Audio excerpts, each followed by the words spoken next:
భారత ప్రధానమంత్రి నరేంద్ర మోదీ విశాఖ పర్యటనలో భాగంగా నగరంలో పోలీస్ ఆంక్షలు విధించారు. దీనికి సంబంధించి ఇప్పటికే పోలీసులందరూ కూడా ఆంధ్ర యూనివర్సిటీ మద్దిలపాలెం గేటు వద్ద భారీగా పోలీసులు అయితే ఆంక్షలు విధించారు. నగర పోలీస్ కమిషనర్ శంకర్బత్త బాగ్చి తెలిపిన ప్రకారం ఈ రోజు సాయంత్రం ఏయూ ఇంజనీరింగ్ కళాశాల మైదానంలో బహిరంగ సభ జరగనుంది. దీనికి సంబంధించి మద్దిలపాలెం ఏయూ ఆర్చి నుండి 3వ పట్టణ పోలీస్ స్టేషన్ అదే 3 టౌన్ పోలీస్ స్టేషన్ వరకు, 3 టౌన్ పోలీస్ స్టేషన్ కోడల నుండి మద్దిలపాలెం ఏయూ ఆర్చి వరకు కూడా సాధారణ వాహనాల రాకపోకలు నిషేధిస్తున్నట్లయితే తెలిపారు.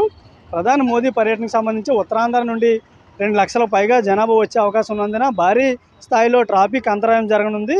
దీనికి సంబంధించి పోలీస్ అధికారులు సిటీ అంతా కూడా ట్రాఫిక్లో ఎటువంటి అంతరాయం జరగకుండా జాగ్రత్తలు అయితే తీసుకుంటున్నారు. ప్రధాన పర్యటనలో ఎటువంటి ఘటన జరగకుండా అన్ని రోడ్ల్లోనూ పోలీసులు గస్తీ కాస్తున్నారు. పర్యటన నేపథ్యంలో ట్రాఫిక్ ఆంక్షలు విధించారు. ఏ వాహనాలు ఎటు వెళ్ళాలి, ఏ వాహనాలు సిటీ లోపలికి రాకూడదని తెలిపారు.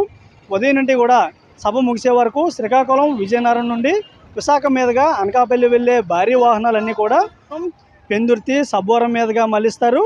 అయితే అనకాపల్లి నుండి శ్రీకాకుళం, విజయనగరం వైపు వెళ్ళే అన్ని భారీ వాహనాలు లంకిలపాలెం, సబ్బవరం, పెందుర్తి, ఆనందపురం మీదుగా మళ్లిస్తారు. ఉదయం 6 గంటల నుండి మధ్యాహ్నం సభ అయ్యే వరకు కూడా మద్దిలపాలెం, పెదవాల్తేరు, కురపాం మార్కెట్ నుండి 3వ పట్టణ పోలీస్ స్టేషన్ వైపు, స్వర్ణభారతి నుండి మద్దిలపాలెం వైపు, మద్దిలపాలెం నుండి పిఠాపురం కాలనీ, మంగాపురం వైపు ఎటువంటి సాధారణ వాహనాలు కూడా అనుమతించమంటూ కూడా పోలీసులు చెప్తున్నారు.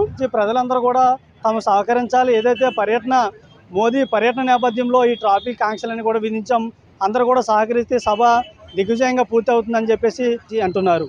ఇదే పరిస్థితి. Over to studio.